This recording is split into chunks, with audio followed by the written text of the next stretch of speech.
All right, and we are officially live. Welcome back to another episode of the Berg Boys podcast, episode 38. This is going to be an unbelievable episode we got coming up for you folks tuning in today. So, I got some big time guests that we're going to announce in a little bit here. But before we get to them, my name is Mike Lennon. I'm with Matt Lennon, Jeremy Greenwood, Chris Rothschild. We'll go around the horn here. Matt, how was the weekend? Weekend was good. Friday went home back to Reedsburg. Had dinner with me and Mike's parents. Big Mike finally got to meet Milo, our new dog, so that was pretty cool. And then Saturday was actually my birthday, the big 2-9 for me, just a young buck in this crew here. So my birthday present from my mom or from my parents this year was a brand new phone. So I went with the iPhone SE, went with the cheap route. But then after that, we went to dinner with Brady and Brittany Beth, Darrell Naquin, and Megan Douglas to Ishnala. Never been there before in my life. And it was kind of funny on their way there. They were like, they're like, we need to leave at like 3 to 3:30 to get us to table by 6. And I was like, what? At Ishnala? At Ishnala. And I was like, okay, whatever, we'll go. We went there, got there at 3:30. We walk in. The guy was like, yep, it'll be about a 2.5, 3 hour wait. And we were like, oh, damn, okay, that is for real. So we sat outside, had a bunch of brandy old fashions, which were unbelievable. Yeah, great place. It's definitely, I feel it's a place about actually just going there. The food was good, but I mean, You've never been there? I've never been there. Dude, Ishnala is unreal. Yeah, and then today we just drove back. Did not do the pizza farm. We came home, turned on Red Zone, and yeah, that's about it. So that's it for me. Rosh. Yeah, it was good. It was a long week, but we had our game Friday night. We ended up winning. Won pretty big, so it was good to get a lot of our young guys in and see what they can do.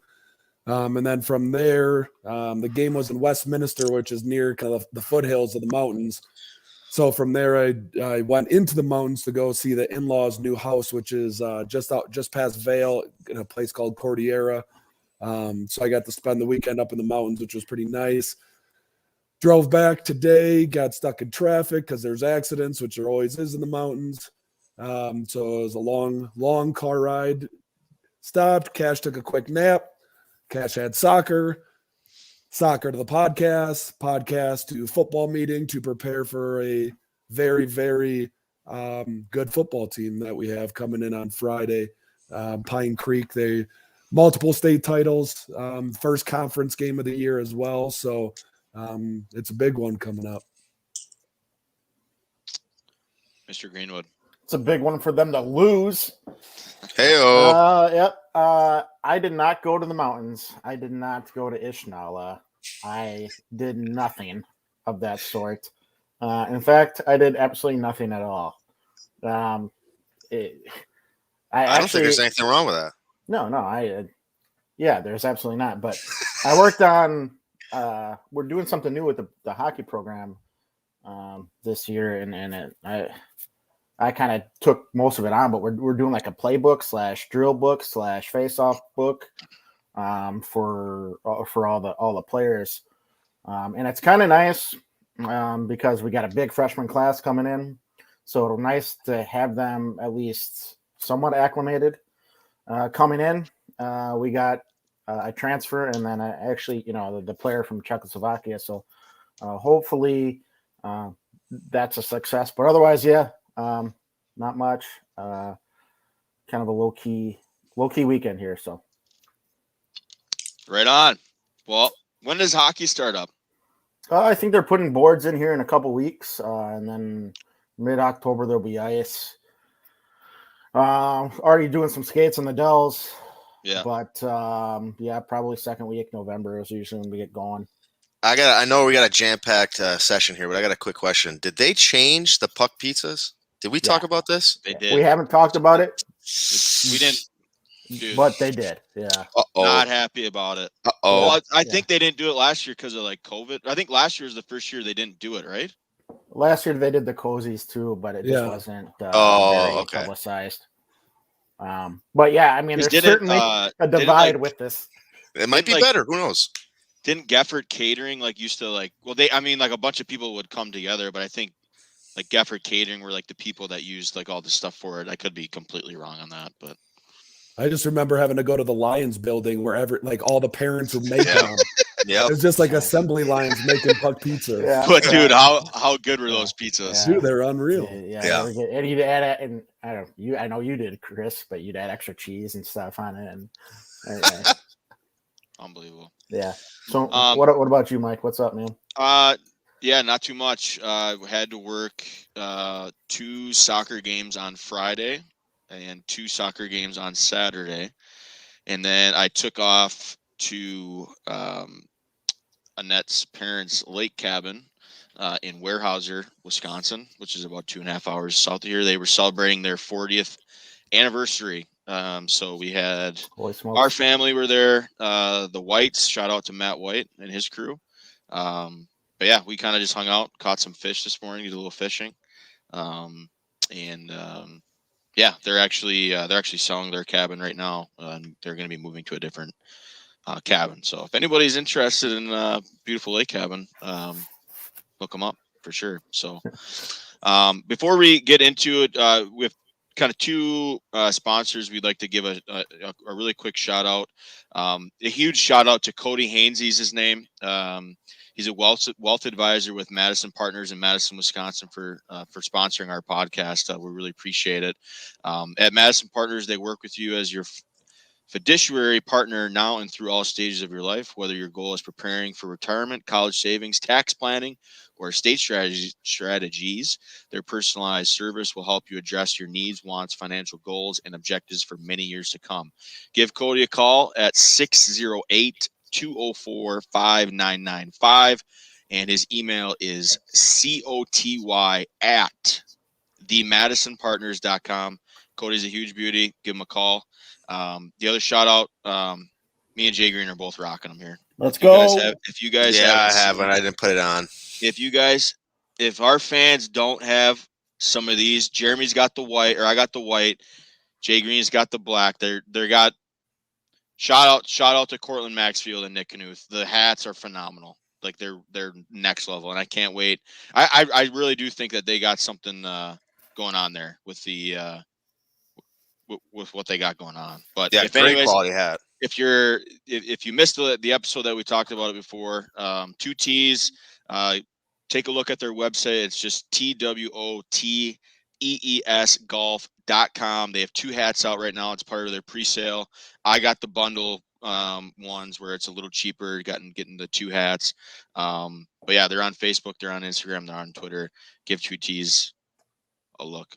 So Jay Green, the floor is yours, my friend. Yeah, so you guys, you knuckleheads out there, you're stuck with me kind of hosting things here this week. I think what we're gonna do is we're gonna hold off a little bit on our guests. Amanda's in. We're waiting on Mr. Eric. Okay, cool. So yeah, I mean, if you haven't seen the posts earlier this week, we have 2 Reedsburg alumni, brother sister, joining us here in a little bit. Eric and Amanda Reimer, Amanda Wilkes. Am I saying that right, Chris? I think it's Wilkes. Wilkes, okay. Amanda Wilkes, and they're both, college or Reedsburg grads. Both went on and had successful college sport careers, and so we'll get to that here in a bit. But I think what I'd like to start us with is remind us last week as we jump into the Packer stuff here. Kind of what our predictions were when we posted them, and so I was spot on. So Mike was the closest. The score was 35-17 over the Lions, and Mike was 35-21. So Mike gets the score. Mike also had Aaron Jones, who it would just destroyed the Lions. So he gets that as well. And then he had Rashad Gary. Matt had 31-14, which was also pretty close. And he had Tanyan and Kenny, who both didn't really do much. Rosh had 48-24.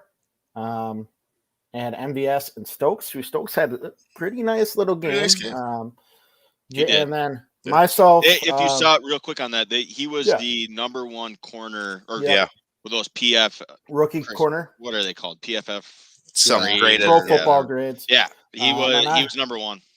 And I had Crosby and Amos. Amos had a double-digit tackle game, so he had a pretty good game. But I was 24-21. So question for you, Jay Green. You were at Lambeau Field. It was jam-packed. How was it? How was the atmosphere? How were the beers going down? Well, I couldn't drink too much. Yes. But, understandably. But my dad had plenty for me. Nice. Nice. So, I mean, no, man, the atmosphere was great. The weather wasn't great. The weather wasn't, perfect or anything, but it didn't need to be. The place was just jam-packed. People were standing in other people's spots. Nobody cared. Just get in here. We got room, type deal. Yeah. It was just electric. Weren't you saying it was really hard to get into Lambeau? So they went completely wired, or I guess they went completely mobile. Yeah. So no cash, no paper tickets. You don't have, if you have a paper ticket, figure it out. The lines were longer, the security lines were longer, which I kind of like personally. I don't mind the stadium's taking a little more time to make sure. Did you get there early or no? Were you there? I got there what I thought was early, 2 hours before the game, walking in, and that was not early enough. So, damn. Yeah, I mean, people were just excited. People wanted to go to the pro shop. People wanted to walk around. People wanted just to feel that again, at full capacity. Sure. So pretty cool. And I think we'll give Mike the score. We'll give Mike the offensive player. Do we like Rashawn Gary or Stokes better for defensive? I'm going Stokes, so Mike doesn't sweep the board here. Obviously, so I think it's got to come down to either Rosh and Jay Green. Who do you guys thought played better last game? Well, it comes down to Jay Green. I would assume Rosh would pick Stokes. Yeah. Why? I'm going Stokes as well. Yeah, man, you guys can go screw yourself. So I think he's gonna have a great game tonight too, because it's kind of his coming out party. Man, he's with Kevin King out. He's gonna be playing a lot tonight. It's gonna be so. That being said, let's go to that. Picks for tonight: score, offensive, defensive player. Who wants to go first? Who went first last time? I'll go first. I was last time, I think. Okay. Yeah, go ahead, Mike. But unfortunately tonight I do have the Packers losing. Okay. I have them losing 27-24 field goal at the end from the 49ers to win it. Offensive player this week will be Mr. Tanyan, and defensive player this week. Can we go Rashawn? I want to go Rashawn. Yeah, go do whatever you want. I want to go Rashawn Gary again. Okay. He's gonna have a good game. Okay, Matt. I think it's gonna be really close, but I'm gonna take the Packers 31-28, and it's gonna be opposite. Crosby hits the game winner. Okay. Offense, I'm gonna go with. Let's see here. I'm gonna go Allen Lazard. Ooh, and then he didn't do anything last game. Nope, all year I don't think he's done anything. No. And then defense, I'm gonna go Savage. I think he'll have a pick or two tonight off Jimmy G. Okay, Raj, you want me to go? Sure. I'm gonna take Stokes before you do. That's a good pick. Just because it's his first start. He's starting, right? Is that wait? Who did Matt? Who'd you go on D? Savage. Savage. Okay. And then I'm gonna go 35-28 pack. No reason at all. Just taking a stab in the dark. And I'll go AJ Dillon. I think he's gonna get a touchdown and some yards tonight. So Raj? I'm going low scoring tonight. Ooh. I think it's going to be 21-17 Pack. Okay. I just don't think the Niners are going to score a ton. I don't think they're going to have a good rushing attack since they only have one dude that's running the ball that's had any experience, and his experience is a whopping 2 games. So True. That's usually our weakness is opponents' run game, especially against San Fran. So I think that's going to slow them down a little bit. And Shanahan seems to have our numbers, so I think that'll slow down Rodgers a bit. So I'm going 21-17 Pack. Defense, I'm going Devondre Campbell. Ooh, I like it. Hey, he did play very well. He did. I noticed that. And he's got dreadlocks, so you always know where he's at. Like he's got those sweet locks. So and then offensively, I'm going with my boomer bust, my ride or die. I'm going MVS. Yeah, sooner or later he's breaking out. He's certainly ride or die. I'll say that. But like last game, they almost had him. So many times, 3 or 4 times, like 75-yard bombs. Yeah, it's funny too. Like when we were talking during the game, and I don't remember specifically. I was on my phone quite a bit. I don't know why. I should have just left it in the car, to be honest with you, just to take it all in. But we were chirping Cobb, and then he goes off for a couple catches. So nice to see him get involved a little bit. That way, it doesn't look as terrible as a trade anyway. True. So is Eric in the waiting room, Mike? Or no? We're gonna keep rolling here. Okay, let's keep going. So thoughts on the last game. I mean, so let's talk. First of all, I see a lot of comments in terms of like, okay, it's the Lions. Oh my God, you beat the Lions. Well, historically, we've really struggled against them to put them away. How about their game today? Yeah, that sucks. Yeah. So if you guys haven't, we can bring that up. We have field goal. Matt and I have a buddy. Shout out to Jim. Yeah, Anthony Stempen. He's from Detroit area. He played hockey with him at Northland, and he gives it to us all the time. He's like, "Yeah, we're getting you." Like, this is the one time that I messaged him and I said, "Dude, I'm so sorry. Like, that sucks, man." Oh, today? Yeah. I was like, that just sucks. Yeah. So anyway, it was a 66-yarder it hits the what do you call it? The crossbar. The crossbar and then goes in. That sucks. So, I mean, and it's not a team that we dislike by any means, but at the same time, it's just like, gosh, that's kind of crummy. But first half was absolutely atrocious, just terrible. One of the worst. I mean, I thought it was it was looking terrible. They were picking us apart. Quintez Cephas comes down the first half, just destroys us, gets a touchdown. Yeah. He looks like a first-round pick. And then the second half, it's like, Aaron Jones decided to be a robot and just I'm glad that the first game obviously was just a weird instance, but I'm glad we just like stuck to the run. And I think if we do that, I mean, they mentioned it a ton in the broadcast that like they're playing too high safety. They're pretty much tempting us to run. That's the thing though. Like if teams are that scared of Rodgers, like just Jones all and day. That's why I'm glad that LaFleur just kept 3-4 yards a run and stuck with it. You're not going to hit that home run every time with Jones, but I mean, I feel like once he gets away from his game plan, that's when the Packers just get a little shaky. Yeah.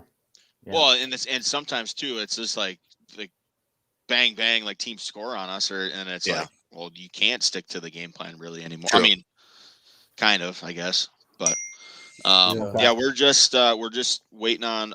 Actually, I think we're good to go. We're good to go. Amanda just needs to turn her camera on. All right, let's bring them on. Yeah, let's bring them on. Let's see if this works. We've never had this many people on before, so we're gonna see how this goes. Yes, it works.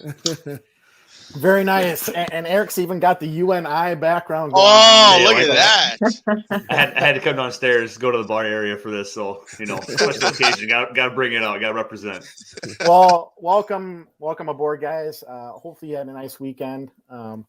We're excited to have you because you guys, like you said, you're the first siblings, but you're also the first more than one person brought on at the same time, I guess. So we're excited to ask you some questions that might cause some controversy among you two. But let's start with Amanda. Ladies first, we're gentlemen here. So Amanda, tell us your name, your life right now, where you're at, when you graduated Reedsburg, those type of things. All right. So my name now, I was obviously Amanda Reimer. I am now Amanda Wilkes. My husband and I got married, about 7.5 years ago now. We have 3 beautiful kids. We have a 1-year-old daughter, a 3-year-old daughter, and a 5-year-old son. So we are super busy. Busy. I'm actually hiding out in my son's bedroom right now, hoping that no one comes down. Yeah. That's great. Where are you currently living at, Amanda? We live in Reedsburg. Oh, you do? Nice.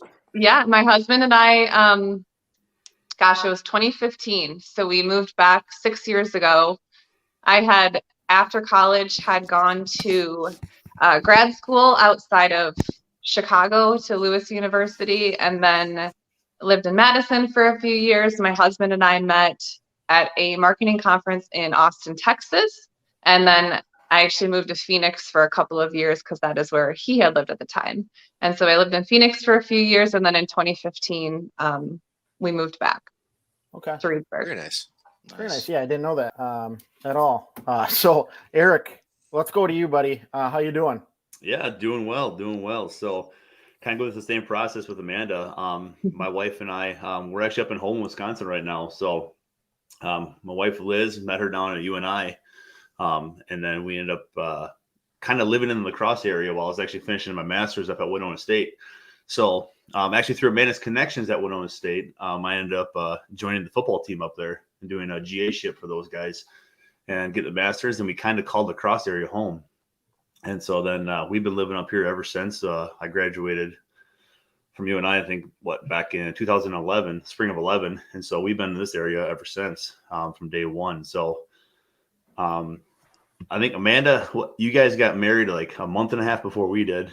I think we were exactly 8 weeks, Really? 8 weeks apart. Okay. Yeah. So Really? So yeah, it was Okay. a busy summer for the Reimer family there. Yeah. But then when it came to the kids portion of it, now we're kind of like staggered. So she was first and I was second. So I got a 4-year-old and a 2-year-old. So 4-year-old Okay. Annabelle and a 2-year-old little Eric Jr. So Nice. So Nice. it's staggered in our house. Obviously, we're good. We got together for this weekend, and you got basically 5 under 5, and they are a handful. You gotta play zone coverage when you get that many. Oh, Seriously. right? going to the petting zoo, you're just like, where are they? You're just like, whatever. Just don't put your hand in the fence. You're fine. Yeah. So let's start with what year you guys graduated, and then what occupation you guys decided you wanted to go to college for, and then also what occupation or job that you're doing now, and if that was the same thing or not. So we'll start with you, Amanda. Okay. What did you say first? What year we graduated? Yeah, from Reedsburg, and then you could do college too if you wanted. And Okay. Having to really make me think about this. So I graduated high school in 2003. And so I'm coming up on my 20 years here in a couple of years. And I graduated from Winona in 2007. And then I went on to grad school, and I was actually the GA for the women's basketball team at Lewis University. And I graduated from there in 2010. And so in college, my degree was in marketing. And then I had actually gone on to get my master's of business administration at Lewis. So at least was consistent there. Really had no idea. Marketing is a pretty broad degree to get. So I ended up getting a job at a health insurance company, actually in Madison, out of grad school, and I was I think a marketing communication assistant or something to that effect. And I did that for a couple of years, had a couple of different title changes, but actually ended up, when I moved out to Phoenix, I got a job at CVS Health, or CVS Caremark is like the insurance side of CVS pharmacies, which people are probably more so familiar with, like the pharmacy side. Yep. So I essentially had a job at the insurance company out there. And that is, I still work for CVS today. I work full-time from home. So when I moved back home in 2015, I kind of worked out that I was going to start working full-time from home. And now I'm in a different role with the company, but still with CVS as a project manager, but working full-time from home before all of the craziness we have even going on in the world. I've worked from home for a long time. So it's been, what I'm doing now is not really marketing related and probably not anything I thought I would be doing, but it's always interesting to see, where your next step takes you. Oh yeah. Yeah. Okay. Yeah. Very interesting. I think we'll get to, I'll save it for later. Sorry. Eric, how about you, man? Yeah. So, following Amanda's footsteps through high school, cause we were, Rosh and I, we were freshmen when they were seniors. So obviously she paved the road as far as, setting the tone for the Reimer family. So I graduated high school in 2006. And then later on, obviously went to UNI, graduated from UNI in the spring of 11. And then as I stated before, then after that, then we decided to come up to the Winona State area. And that's where I went to grad school. So helping the football team out, coaching tight ends and fullbacks up there. And then I stayed up in Winona State for 2 years. And during that time frame, once my GA-ship was kind of up, I transitioned and it just, I'm going to finish up school. But then they offered night classes. So I started working for Quick Trip. Which is totally different than what I studied. And what I studied was a lot of exercise science, coaching, health, communications, kinesiology, stuff like that. And then once I started working for Quick Trip, it's obviously a great company, many different avenues. And so I ended up just working in one of their shipping dock areas. And so then I'd actually work from 6 a.m. to 4 p.m. and then I'd drive up to Winona State to finish my classes. And I go to class from 6 p.m. to 10 p.m. So I did that for, I think, just shy of a year. And then when I was actually working there in the shipping docks, I got in line with the right people and management staff, and they're like, who are you? What are you doing? And why are you here? And I based them like, I'm just finishing my master's. I'm just here for, just to work a little bit, pay the bills, and I'll be down the road. And then that just took off and blew up. Now I've been with the company ever since. I was part of the engineering designing team, and I oversee all operations in the bread and bun plant right now that we have. So brand new $110 million plant. And then so I get to play with a lot of robots and all that fun stuff every day. So if you have a complaint and you don't like the bread and buns, well, we can have a conversation outside of this. That might be a good title. But yeah, so it's funny because obviously with whatever I did from health and nutrition back in college, sports and athletics, it was a complete pivot and got into automation and manufacturing. I guess. That's unreal. But it's you never know where life's going to take you. You have an idea and a vision, and an 18-year-old kid, it's like, you don't know what you're going to do. So you're going to pick a topic and just run with it. And mine pivoted multiple times. Right. Well, we certainly appreciate you guys kind of sharing a little bit about your lives and just so our following can kind of get to know you guys a little bit better. And so we shared some pictures on social media. And Amanda, you're a pretty big basketball player from Reedsburg, you got your name up there and whatnot and in pictures and, so like, it's just, I guess that's where my question before was going to go was basketball, but I didn't want to jump into that before people even realize that you were a really good basketball player. So I guess a number of things we're wondering about is, who were some pretty big influencers with your basketball career?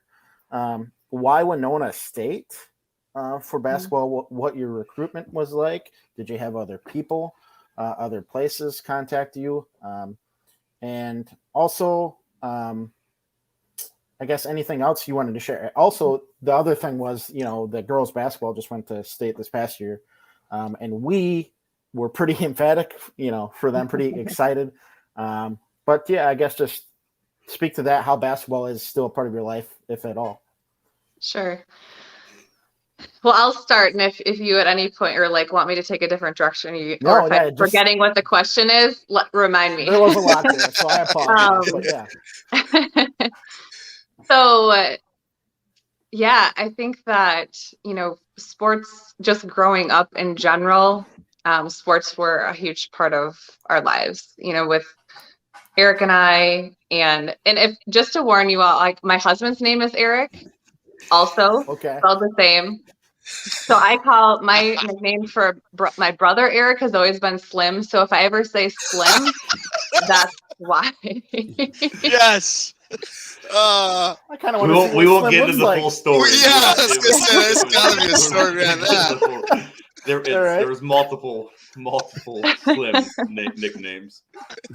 Yes, there is. So if I say, I was going to say Slim and I, but I corrected myself and said Eric. So if I say Slim, that's where, Okay. that's brother Eric, his husband Eric. Like, we have a lot of Erics.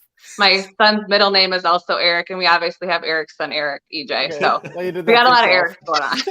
Erics going on. But anyways, Eric and I growing up, sports was, just a huge part of our lives. Like, we were, as far back as I can remember, we played, whether it was playing basketball in the driveway. I mean, we did punt, pass, and kick. I remember even, I don't remember, I think I got like third place in the state with punt, pass, and kick at the Packer game, and we, or it was playing like baseball or softball for me, or running, like, we were always doing something. And as far back as I can remember too, my parents were always, back when, AAU basketball and, like club volleyball or really those things, no one did that. Like, back when, I remember I started playing AAU basketball in 8th grade, and like no one was playing. Now it's just what everyone does. But like at that time, no one was playing AAU basketball. So when we, my mom told my grandma or whoever it was that we were going to be traveling, and I think we even went to like Sheboygan for practice or something like that. Yeah. People thought my mom was like crazy. Like, you're going to drive her for an hour and a half practice, and then every weekend we were going to games and whatnot. But I mean, that's kind of where I started with basketball. I started playing AAU in 8th grade, and really, I played volleyball, basketball, and I ran track in high school. And really, I loved the variation. Like, I enjoyed the jumping from season to season to kind of have something different. But I always was still playing AU basketball. I played club volleyball. I had a lot going. My mom put on a lot of miles driving me all over the place. But really, it was, and I don't know if a lot of people know either. I actually went to Winona. I had some different offers and some options to go other places. I ultimately ended up with D2. I'm about like 5'9" and a half. And so to go D1 level, which I had a few options, that not like Big Ten, nothing like that, but like smaller D1s, I was pretty small, like as in size. And so that was kind of a factor of, going somewhere, did I want to go and have an immediate impact and be able to play and hopefully right away, that sort of thing. And I think that's where I found my fit at Winona, was just that I thought I had those opportunities. But where I was going was that I don't know if a lot of people know, I actually went to Winona to play volleyball. I played 1 year of volleyball. I ended up redshirting. And in the midst of that year, they had gotten a new basketball coach.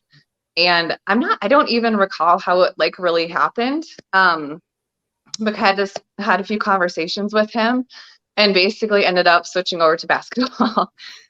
He had come in, new coach, kind of was starting from scratch he had a few players that had been there, I think that were seniors when I was a freshman. But otherwise really was building the team from the ground up. And I was going to be a part of that, and I thought that was pretty cool. So I ended up switching over from my year of volleyball to basketball. And then I had played 4 years of basketball and finished my career there at Winona State. So we had an interesting, with him building the team from scratch. I think our first year, like we won 4 or 5 games. Like it was a little brutal, but by the end, we were like in the top, I don't remember for sure what our stats were, but the top couple teams in the conference. Like, we were conference tournament, things were That's really cool. And now that where the Yeah. program is today, I think that's the coolest part, is where what we started building at that time, that maybe we had some success as a team by my junior or senior year, but nothing like going to the national tournament. Like now they're consistently doing those things. So like we kind of started to build that for them, and now that's just their normal. So that's pretty cool. Yeah, that's definitely, something to be proud of. It's something to think about consistently, that it's not always about going to the biggest place it's just the best fit. And I think that's an important message here. And what I heard from Eric too, was that you just like the area well too, you just like the lacrosse Winona area, which obviously makes a difference as well. Just a hypothetical question for you, man. Let's say a school comes to you in the area, and I know you got some little ones, and says, "Hey, we'd like you to be a basketball coach for us, high school." What would you say? Are you interested in that sort of thing or no? Not right now. I've actually had the opportunity a couple of years ago to help with track here at Reedsburg, and it just wasn't the right time.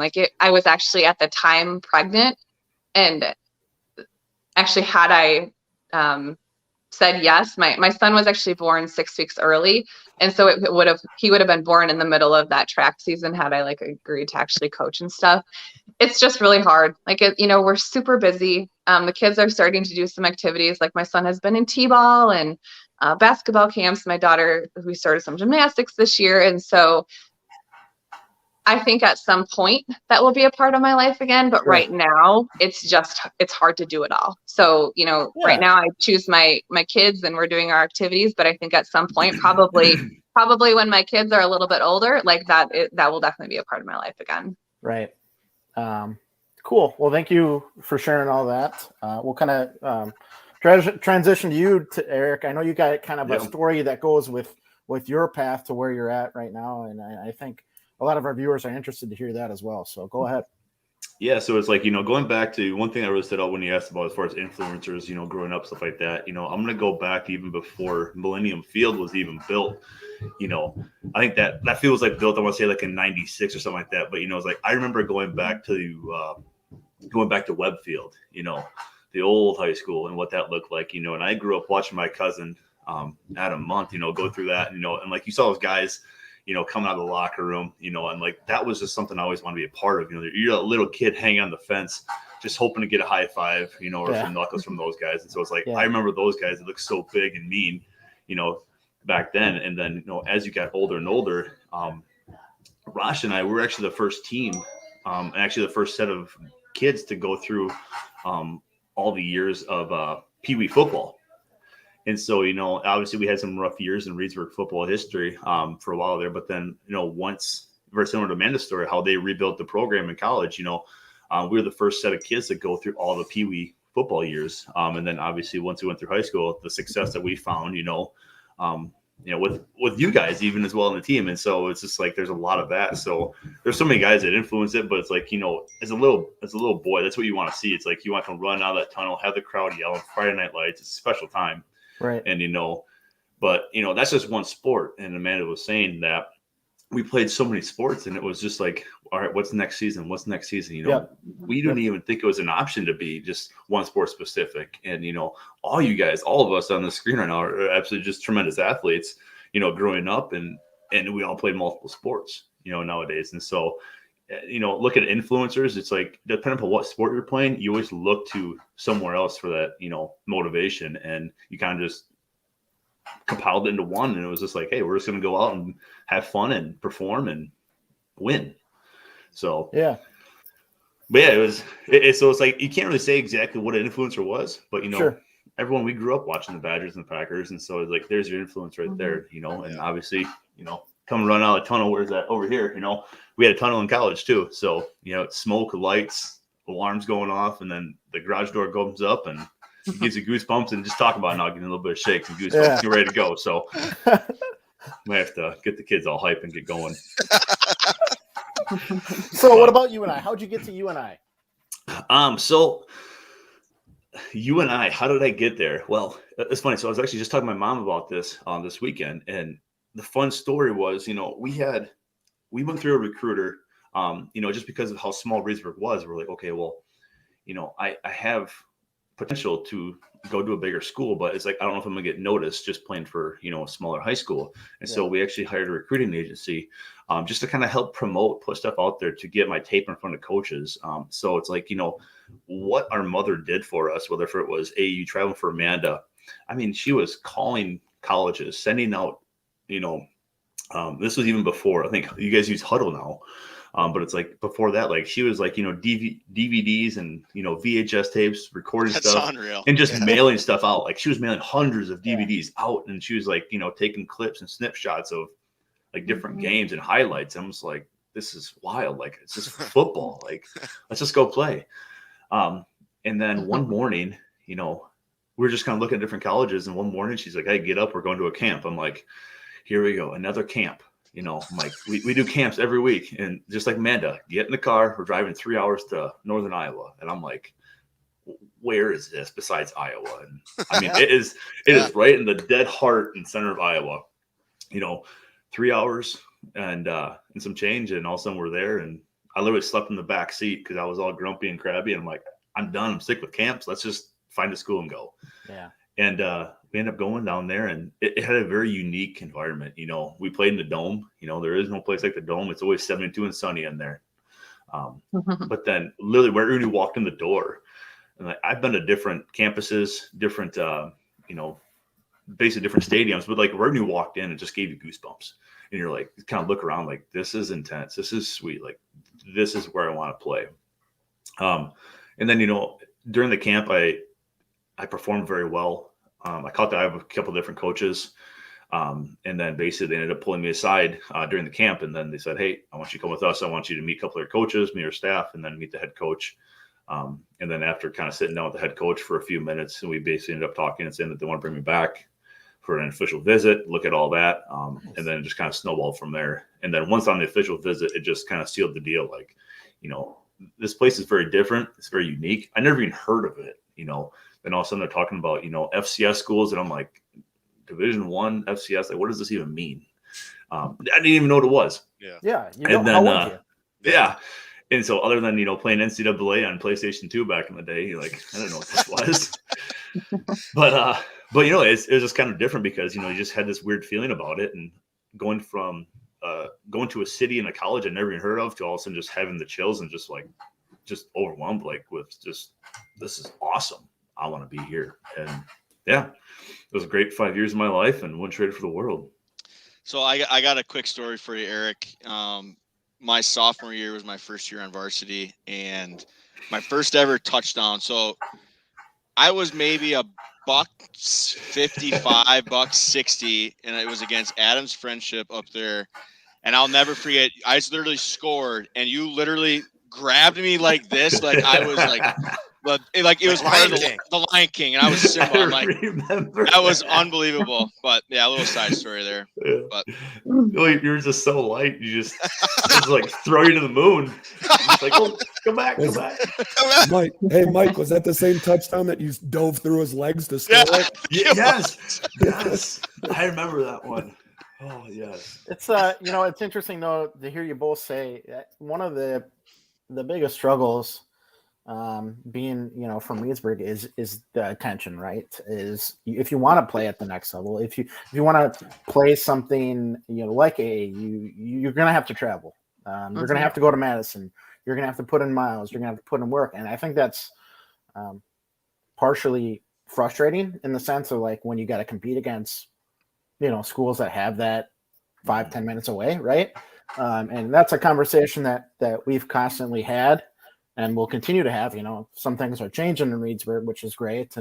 And for our teams growing up through all the years down, to still be competitive when we don't have that stuff in front of us is pretty special. And so that kind of leads me to like coaching, right? Who were your guys' coaches in high school? And who did you really like to have as a coach in high school? Either or can start. Yeah, I'll actually take this one and start because it was funny because I was actually thinking about that because, I was like, this is going to be a question that's going to come up. I'm very prepared to answer it. We went through that. Like I said, we went through that very tough time, through varsity, because even when, we were freshmen, sophomores, and juniors, we didn't have a whole lot of success at all. And then, then we kind of transitioned and pivoted from that old coaching staff. And then that's when Clint Byer and then, all those older coaches, those are the coaches at Webb. And then it's funny because like Amanda said, so those coaches, they were young in their coaching days, they're coaching at Webb Field, then they stepped away, I believe, because then they started having families. And then they ended up coming back later on, which is very neat because they kind of brought back that old school mentality. I remember to this day where, even at practice, it was yes, sir, no, sir. It was just old school, grind it out, and get back to the basics. And, it worked. You did the things that you didn't want to do, but damn, it made you good. And so like you look back at some of those old tactics and they were proven true, but, just the philosophy that those guys had and just the grind that, the day in and day out of what they gave to us every day, they were the heart and soul of that team and they were excited. And, and then obviously seeing them excited made us better players. And, and then we found success in that in the end. Sure. Yeah. So basically, you learned a lot of the things that you feel like you have today, or that you brought up through college is that kind of that tough mind mentality that Mr. Byer and his staff kind of brought to you when you were a junior. Yeah. And a lot of it is, the one thing you learned is like, things aren't going to go your way, and a lot of the things, if I'm talking to, my crew members at work or whatever it is, it's like, life isn't fair. It's never going to be fair. And, and sports aren't fair either. So, if you want to win, I have my daughter right now. She always wants to win. She wants to beat me upstairs. Well, I don't let her win every time. Sorry. I'm like, if you want to win, you got to be faster. So, it's like, it's so simple, but yeah, you got to perform every day, put in the hard work and dedication, and you got to have that team support behind you. But like I said, those guys have brought that along. It's like, if you guys want to win, this is what we got to do. And we bought into it. And, we found success in that our senior year and changed the program around. And in my opinion, that was kind of the brick and mortar. And that's how the success, of, the other guys behind us, you guys stepped up, and then all of a sudden, you went to state and performed and just kept that ball rolling. Well, and if anything, that it's pretty clear is you guys were pretty hard workers to get to where you got in your guys' respective careers. Amanda, what would you say? And you don't even have to pick one. I don't even want to put you on the spot, but if you had a coach or a coaching staff that really stuck out more to you than others, who would you pick? Sure. I think that, so for me, I kind of talked about how when I going 8th grade year, like going into high school, I was doing kind of the things that no one did. No one played AU basketball or club volleyball, or I shouldn't say no, but not a lot of people in it wasn't the normal thing like it is now. And so when I went into high school, I just wanted to play sports. I was super shy. I kind of just had my head down because I was shy and I just wanted to play, volleyball or basketball or whatever that season was. Right. And I came into high school, and I would say, so freshman year I had Sheila Green was my volleyball coach, and it was Brenda Gunn. She's now Brenda Bester. But she was my basketball coach my freshman year. And so also coming in at those times, it wasn't normal. I feel like you have it more so now. You might have freshmen, sophomores on varsity, but at that time, it was not the norm for a freshman to come in and go be on varsity, much less start. So I feel like that was like they were both big influencers for me at that time because it showed me that they believed in me. I mean, of course, I was confident in my abilities and I just wanted to go play.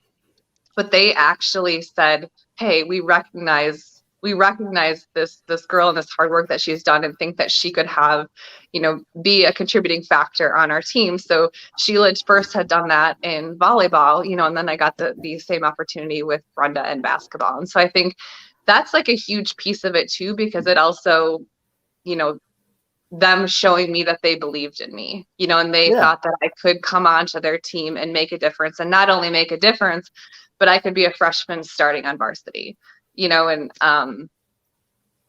looking back now, at the time, I don't really remember exactly what was going through my head, but looking back now, that is such a big influence that you could make on someone just to say, hey, I believe in you, because that's sometimes all kids need to hear is someone is standing by them. They believe in them and, they're going to fight for you. 100%, and yeah. looking back now, like it just kind of like hits me as an adult. You're like, oh, so much smarter now. Actually, Slim and I were talking about earlier today, what would we do or like, what would we do differently?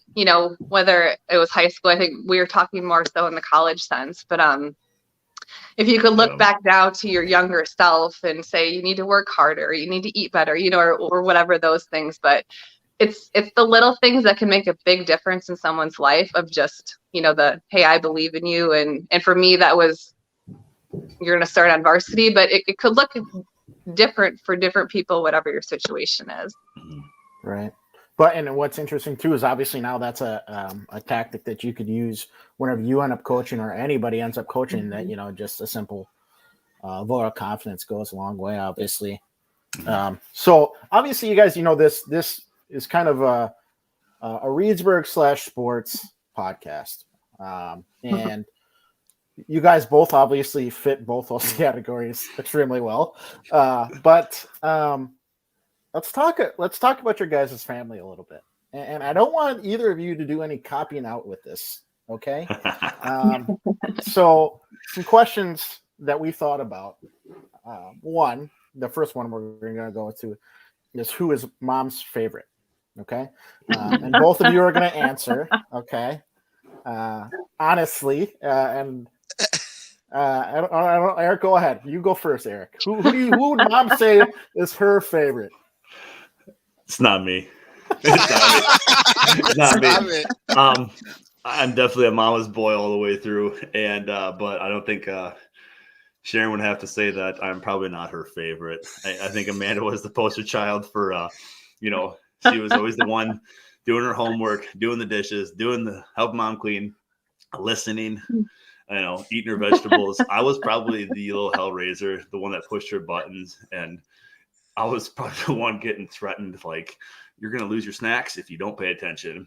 And it's funny because, man, I talk about this all the time. And, I'm getting that now with my daughter. So it's just so you guys can reassure, like, it's coming full circle here. But, Man and I were talking about this a while back and how she used to help me do my chores because she felt bad for me because I wouldn't get the snacks. And so she would always chip in and help me out. So I'd have to say that, yeah, I'm not the favorite. Would you agree, Amanda? Would you agree? I would say all those things are definitely true. I've never thought about it in a sense of like, was I the favorite or was he the favorite? But like, definitely all those things. I did feel bad for him. I did help him do his chores. I tried to make sure that he was on the right path. Yeah, so, she was always guiding me. I'm pretty sure she still has guided me telepathically somewhere along the way. Somewhere along the way, I'm thinking like, what would Amanda do right now? She's probably just like, go this way, go that way. Okay, so we'll flip it then. For your dad, Amanda, who would he say is his favorite? Wow, never thought about these things like this.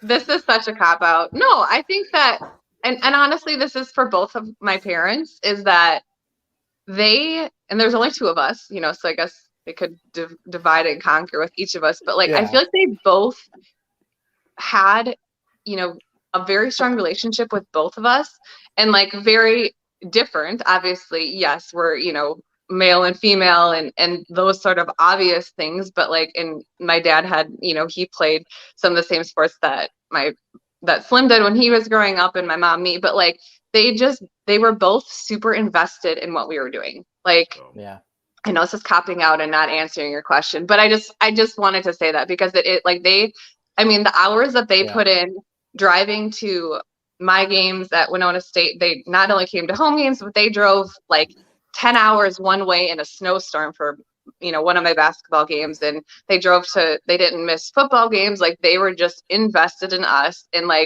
probably you could say which season it was. I was the favorite during basketball season. Slim was the favorite during football season, Sure.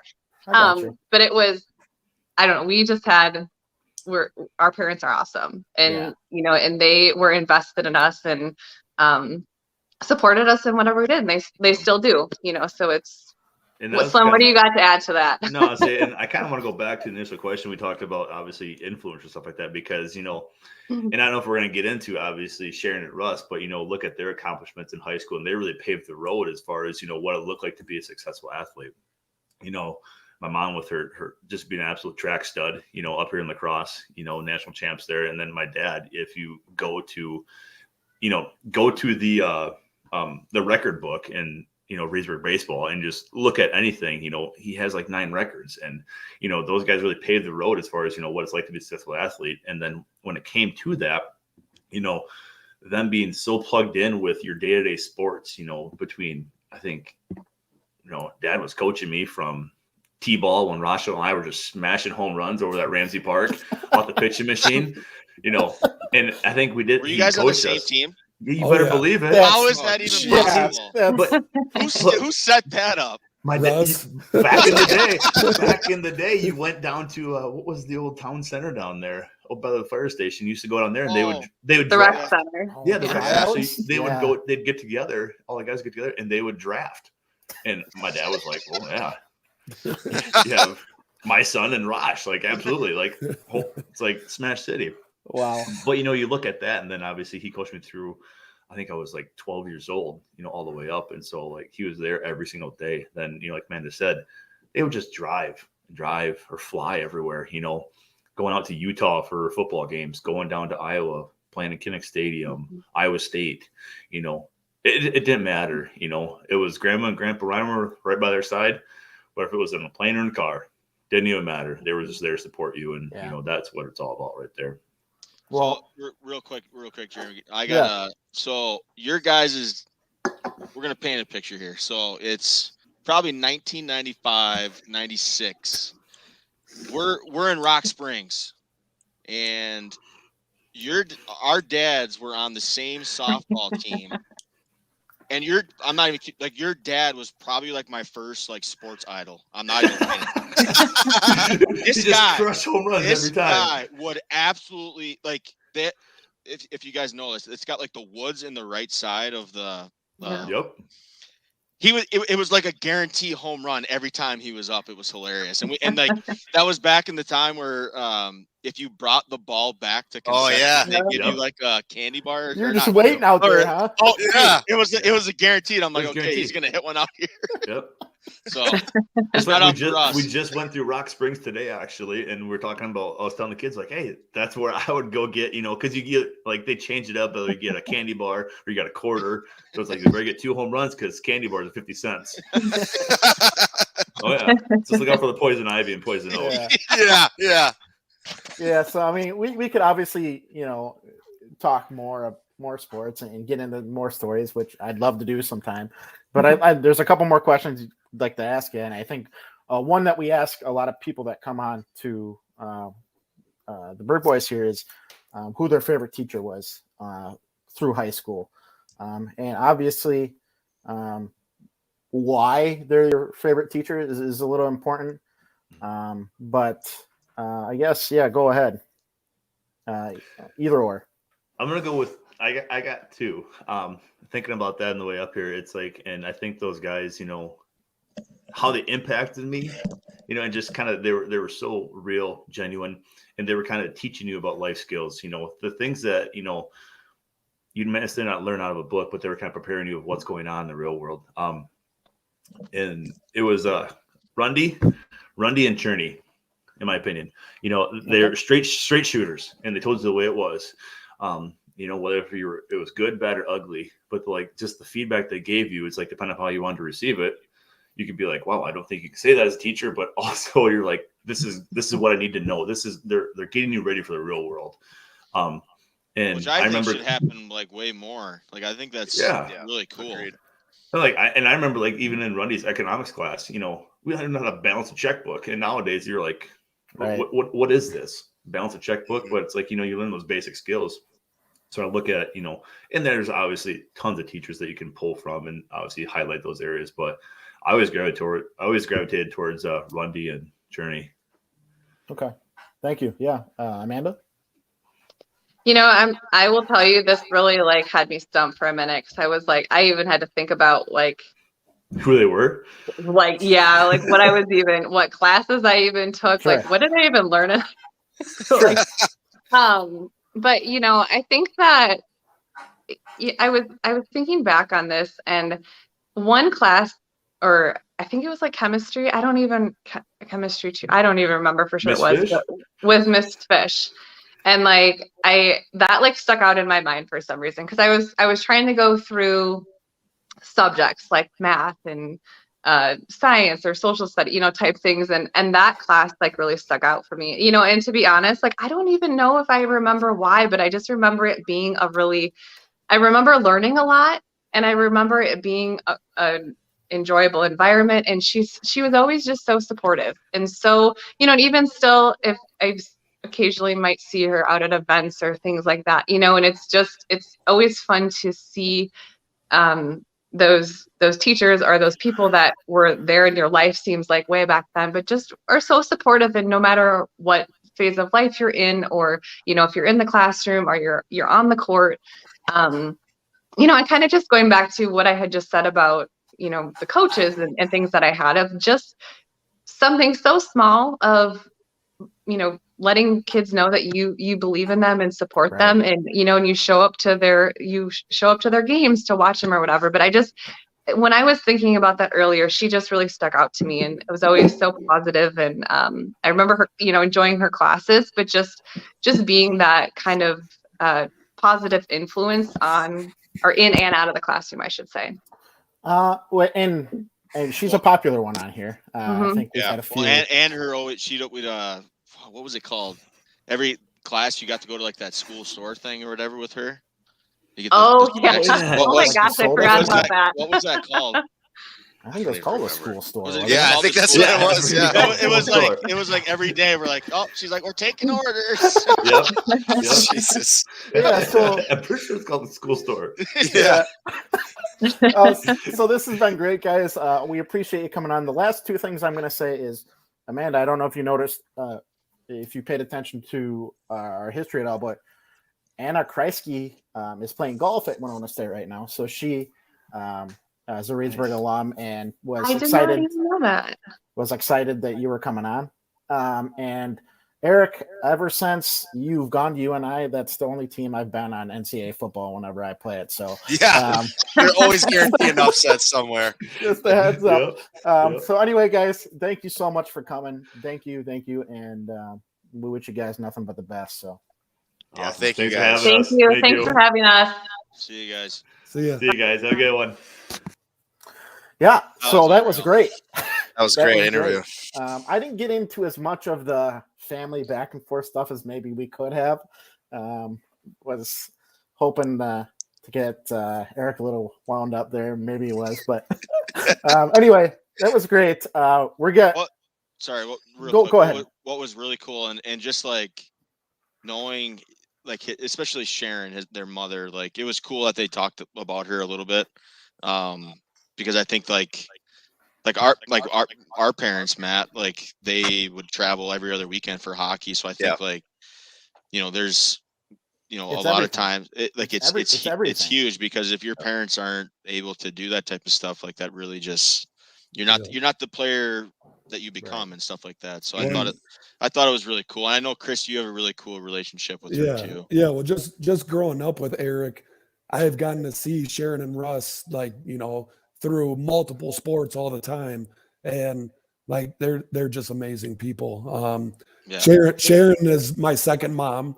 That's what I always call her. Cause I have a pretty good relationship with her, but her and Russ both. Now Sharon's obviously more talkative than Russ, but they will both, without a doubt, do anything for their kids at the drop of a hat. And they know what's best for them. They know how to motivate them. They know how to push them. They know how to care for them. They know they're just awesome people. And it's just to go back and hear Reimer's story about going to UNI and now being a coach myself, and realizing what recruiting was like pre-social media. Dude. Yeah. Like when Reimer mentioned like taking DVDs, and then I'm like, holy crap, like I forgot that's what you had to do, is mail DVDs. Yeah. Now you just put your huddle highlights on Twitter, and it goes to every coach. Yeah.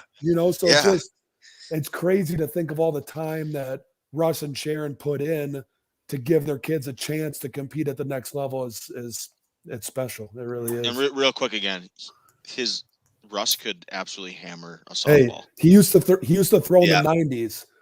And Really? when you can throw in the 90s, and this was I don't want to date Russ too much, but let's say Russ was in high school in the 80s. If he was in high school in the 80s and you're throwing 90 miles an hour, like Yeah. that's unheard of. Yeah. That's unheard That's of. cooking. Yeah. Yeah, and I mean, the biggest thing is obviously family's very important to them. You can Oh, tell yeah. that they're pretty Yeah. close just in Yeah. their interaction here, which is just very cool. Yeah. And so I thank know- you guys again. Yeah, and I know Amanda's husband Eric, he's a big outdoorsy guy too. So like him, Big Eric, and then Russ, they do hunting stuff all together. So they're a pretty tight knit bunch. So it's pretty sweet. Well, and Chris, I know you got to go, and I know this is running a little bit later than we usually like, but there's a few more things I think we want to touch on real quick so that we don't save them for too long. We did the predictions. Brewers clinched today. Okay. Awesome.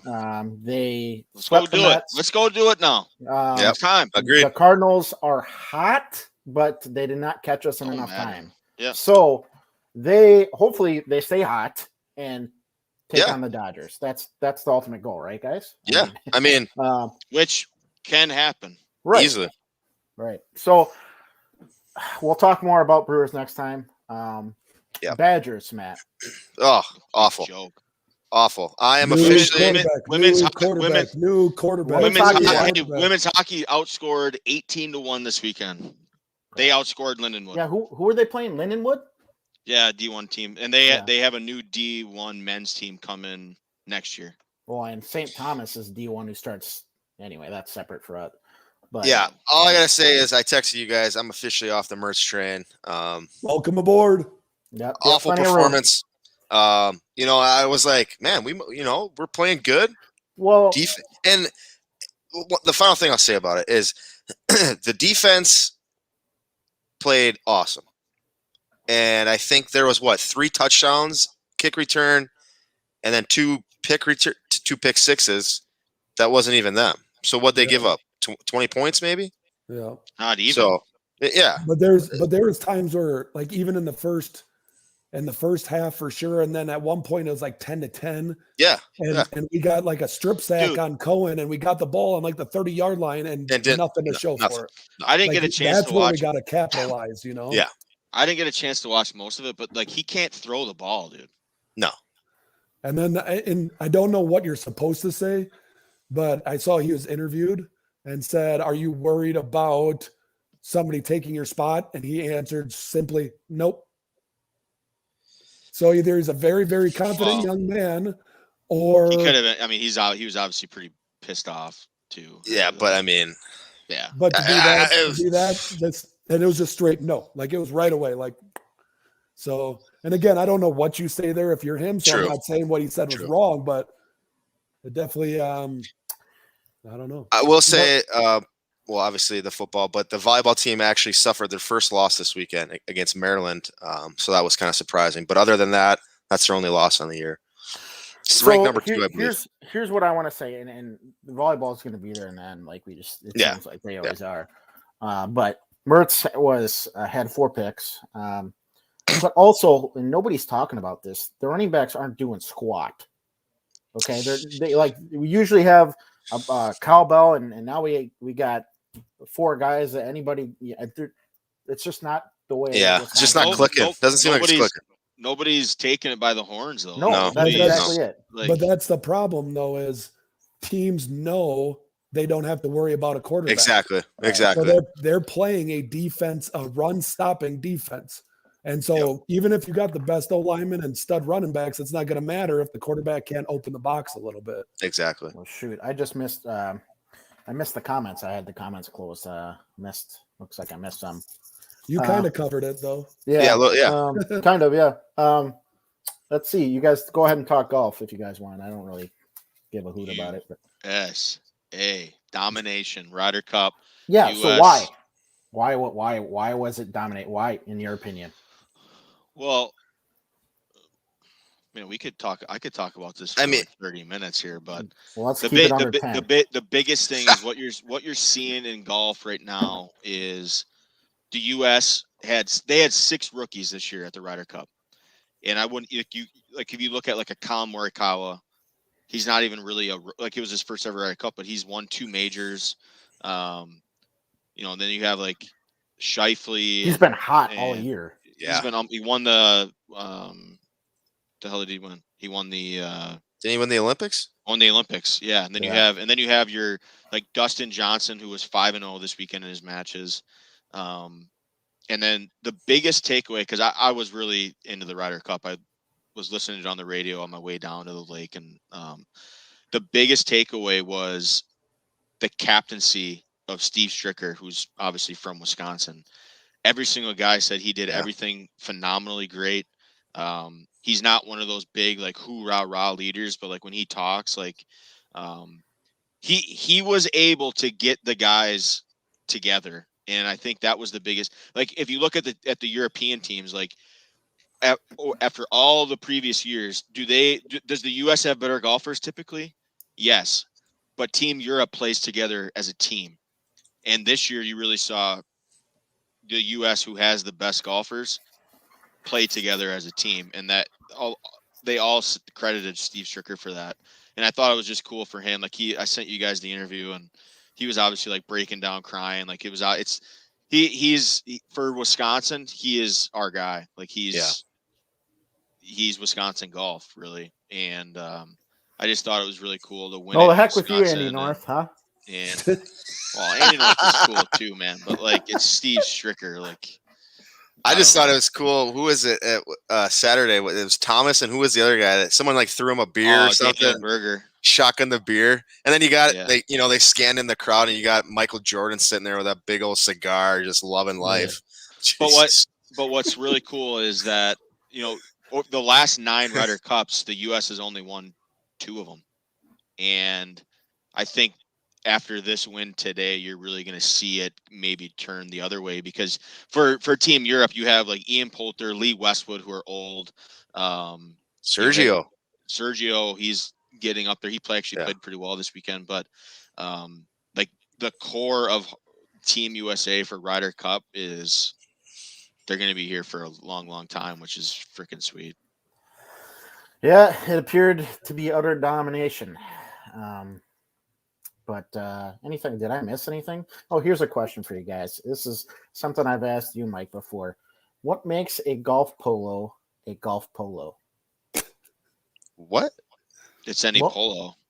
Just a collared shirt? If it's any polo, why is it called a golf polo? Because you only wear it when you golf? I have no idea. The old people in golf were pissed off. So Team USA on Saturday morning, we're rocking like these like golf hoodies, and that's like a bit like to the old red regime of like only college, golfer, like they're Jesus, no hoods, like you can't do that. Like I don't know, golf is not like I don't know. I really think golf is really turning like a corner, which is like it's really cool to see. Certainly not a sport for me anyway. But all right, thank you guys for a good episode. Thank you, Amanda. Thank you, Eric. And we'll see. Go Pack Go, and we'll see how they do tonight. And we'll be real quick. We have we're not going to announce it yet. Big time. We have 3 guests next week that we're going to be that we got coming on the show. Yes, that's right. Yep. Looking forward to it. All right, everybody. Take care. Thank you. Thanks, everybody.